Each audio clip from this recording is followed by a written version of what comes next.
Hello friends, welcome back to my channel life reloaded. और आज के इस वीडियो में हम बात करेंगे सऊदीया के वीज़ा के बारे में। तो बहुत सारी इन्फॉर्मेशन इस वीडियो में मैं आपको दूंगा, जो डिफरेंट टाइप की वीज़ा अवेलेबल है सऊदी अरेबिया आने के लिए। Visit visa, work visa, residence visa, इन सब के बारे में बहुत डिटेल में इस वीडियो में मैं आपको सारी आज डिटेल से बताऊँगा। तो सबसे पहले अगर आप मेरे चैनल पर नए हैं तो प्लीज़ चैनल को सब्सक्राइब कर लीजिए, चैनल को लाइक करिए और इस वीडियो को ज़्यादा से ज़्यादा शेयर करिएगा, क्योंकि मैं पहले भी जितने वीडियो बना रहा हूँ मैं इसीलिए सारे इन्फॉर्मेशन वाले वीडियो बना रहा हूँ ताकि आप मैक्सिमम लोगों तक इसको पहुँचा पाएँ और वो जो लोग हैं जिनको इसके बारे में कम नॉलेज है वो इसका पूरा फ़ायदा उठा पाएँ। तो आइए मेरे साथ इस पूरे वीडियो में बने रहिए, आगे मैं सारी डिटेल्स आपको बताता हूँ।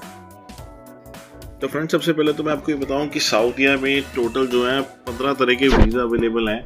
जो टोटल 15 तरह के वीज़ा सऊदीया अरेबियन कंट्री जो है वो इशू करती है, उसमें से कुछ मैं आपको हाईलाइट कर देता हूं। जैसे कि गवर्नमेंट वीज़ा हुआ, डिप्लोमेटिक एंड इन्फोशियल वीज़ा हुआ, diplomatic mission and organisation, tourist visa, business visit visa, employment visa, residence visa, premium residence visa, newborn visa, extension exit reentry visa, family visit visa, companion visa, personal visit visa, हज and उम्रा visa and student visa. अब guys, visa तो बहुत सारे हैं लेकिन जो mainly use होते हैं वो इसमें ज़्यादा से ज़्यादा वो हैं आपके विजिट वीज़ा, रेजिडेंस वीज़ा और वर्क वीज़ा। तो अब इन सब के बारे में हम थोड़ी सी डिटेल्स में आज बात करते हैं। तो सबसे पहले हम बात करते हैं इसमें रेजिडेंस वीज़ा।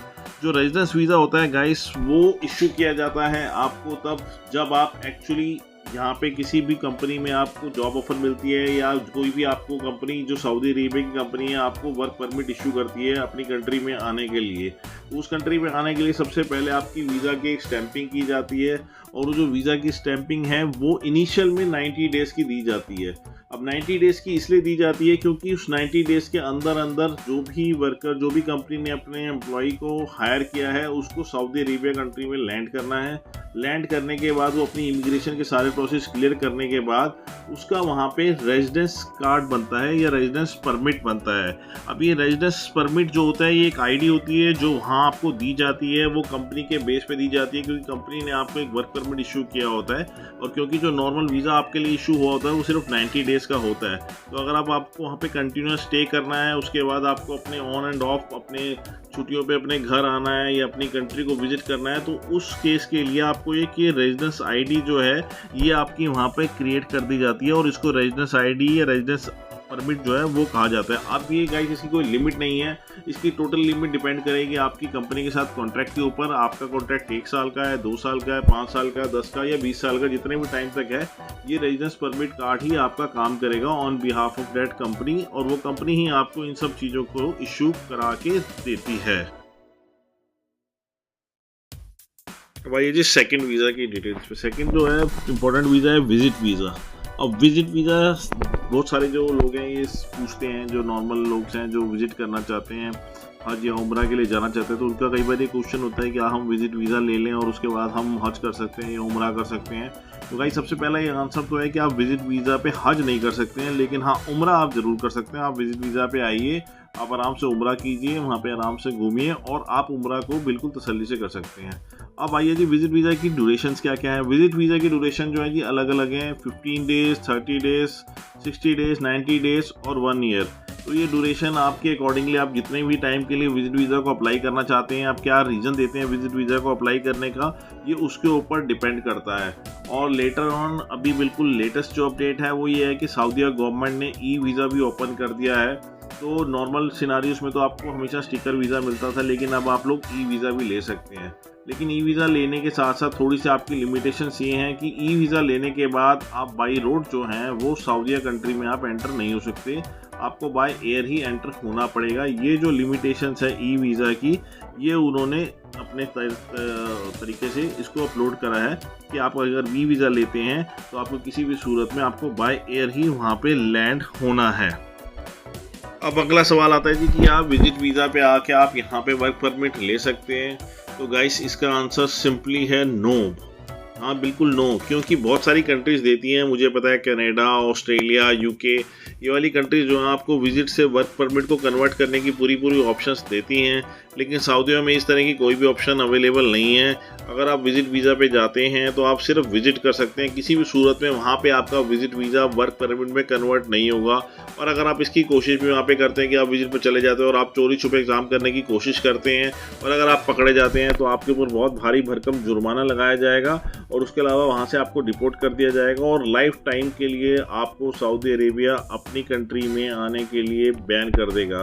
तो बिल्कुल भी गाइस ये वाली कोशिश तो आप बिल्कुल मत ट्राई कीजिएगा। अगर आपका कोई मन भी है, आप वहाँ से अपनी कोई कंपनी है, आप उसको रिसर्च कर लीजिए, उसकी सर्च कर लीजिए अच्छे से, आप वापस इंडिया आइए और इंडिया आने के बाद आप उस कंपनी में अप्लाई करिए अपने वर्क परमिट के लिए। और जब आपको कंपनी वर्क परमिट देती है तो आप यहीं से उसको इनिशिएट करिए और सारी फॉर्मेलिटीज़ जो हैं उसकी इंडिया से पूरे करिए और उसके बाद ही आप सऊदीया में एंटर करिए। किसी भी तरह की लीगल एक्टिविटी मत करिएगा। मिडिल ईस्ट के जो भी कंट्रीज़ हैं उसमें मेरी आपको एडवाइस है, अगर आप चाहे दुबई जाते हैं चाहे आप सऊदी अरेबिया जाते हैं, रीजन बिहाइंड क्योंकि इन कंट्रीज़ के रूल जो हैं बहुत ज़्यादा स्ट्रिक्ट हैं और ये लोग अपने रूल्स को लेके बहुत डिसिप्लिन है। ये इंडिया की तरह नहीं है कि यहाँ पे किसी भी तरह की थोड़ी सी लिबरलाइजेशन मिल जाएगी, बिल्कुल भी नहीं गाइस। और दूसरी बात यह है कि आप बिल्कुल बाहर की कंट्री में होते हैं, कोई भी आपकी वहाँ पे हेल्प करने के लिए नहीं होगा।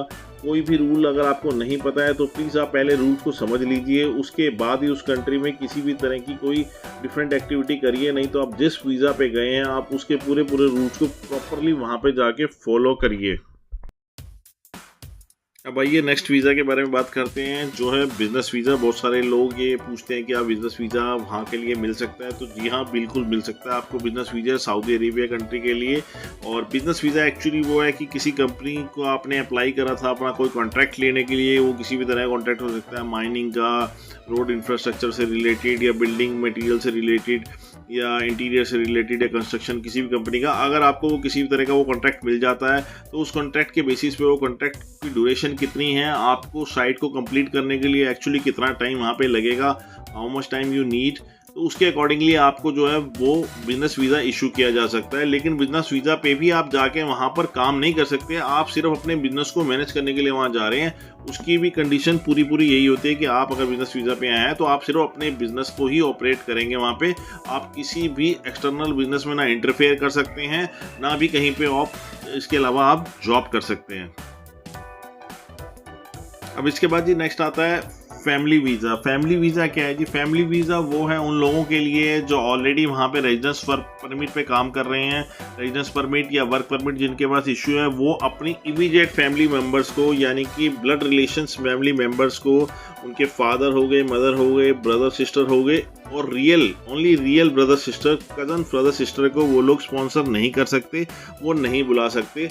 और दूसरी सबसे इम्पोर्टेंट बात यह है कि उनके लिए ई वीज़ा नहीं मिलेगा। ई वीज़ा सिर्फ विजिट वालों के लिए। जो फैमिली वीज़ा है वो स्टिकर वीज़ा ही है, उसकी पूरी की पूरी फाइल तैयार होगी आपकी, उसके बाद वो पूरी फाइल यहीं से उसको इनिशिएट किया जाएगा और यहीं से उस वीज़ा को इशू किया जाएगा, और वो बेसिकली स्टिकर वीज़ा होता है। और उसके मिलने के बाद आपके जो इमीडिएट फैमिली मेम्बर्स हैं वो आपके साथ वहाँ जाके रह सकते हैं। हाँ, उसकी कॉस्टिंग थोड़ी सी हाई पड़ती है, तो बहुत सारे लोग जो होते हैं उसको इनिशियल में नहीं कर पाते, क्योंकि हमारी बहुत सारी लेबर क्लास वहाँ होती है, उनको ये लगता है कि हम इतना पैसा ऐसे स्पेंड करेंगे फिर वहाँ पे रहने का एक्सपेंडिचर हमारा बढ़ जाएगा, तो बहुत सारे लोग जो हैं उसको नॉर्मली अवॉइड करते हैं, उसको अप्लाई नहीं करते हैं। लेकिन हाँ, अगर आप चाहते हैं अपनी फैमिली को साथ रखना, आप एक अच्छी पोस्ट पे हैं, तो आप बिल्कुल बशर्त आप अपनी फैमिली का वीज़ा वहाँ पे अप्लाई कर सकते हैं और वो आपको वहाँ पे मिलेगा।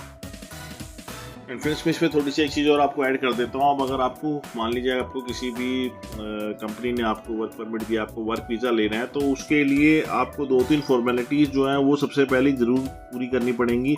उसके लिए आपको एक तो मेडिकल करवाना बहुत ज़रूरी है वर्क वीज़ा के लिए, और एक आपको PCC चाहिए जो कि पुलिस क्लियरेंस सर्टिफिकेट होता है, जो आपको जिस कंट्री में आपकी रेजिडेंस कंट्री है प्रेजेंट, वो आपको वहाँ से लेना पड़ता है। जब आप ये दोनों चीज़ें पूरी कर लेंगे उसके बाद ही आप अपने वर्क परमिट के लेटर के साथ आपको अपनी जो वीज़ा फाइल है वो सबमिट करानी पड़ेगी, और इसके साथ साथ अगर आपका पासपोर्ट ECR है तो वो इमिग्रेशन में जाएगा, लेकिन अगर आपका पासपोर्ट ECR नहीं है तो आपको 10 से 15 दिन लगेंगे, आपका जो नॉर्मल वर्क परमिट है वो आपको इशू कर दिया जाएगा। तो ये तो हुई विजिट वीज़ा के लिए और वर्क वीज़ा के लिए बात। अब हम बात कर लेते हैं थोड़ी सी हज वालों के लिए। तो हज वालों के लिए जिनको भी अप्लाई करना है, जो भी करना चाहते हैं, हज के लिए करना चाहते हैं, उसके लिए एक अलग से कोटा सेपरेट बनाया जाता है इंडियन गवर्नमेंट से। जो साउदियन गवर्नमेंट और इंडियन गवर्नमेंट के बीच में एक टाई अप है, उसके अकॉर्डिंगली वो कोटे के अकॉर्डिंग हमारे को एक सीट्स दी जाती हैं कि हाँ इतनी अवेलेबिलिटी के हिसाब से। क्योंकि देखिए आप समझिए कि हज जो करना चाहते हैं वो पूरी दुनिया से लोग वहाँ पे हज करने के लिए पहुँचते हैं, तो उसके हिसाब से ही वो हर लोगों को सबको एलोकेट करते हैं।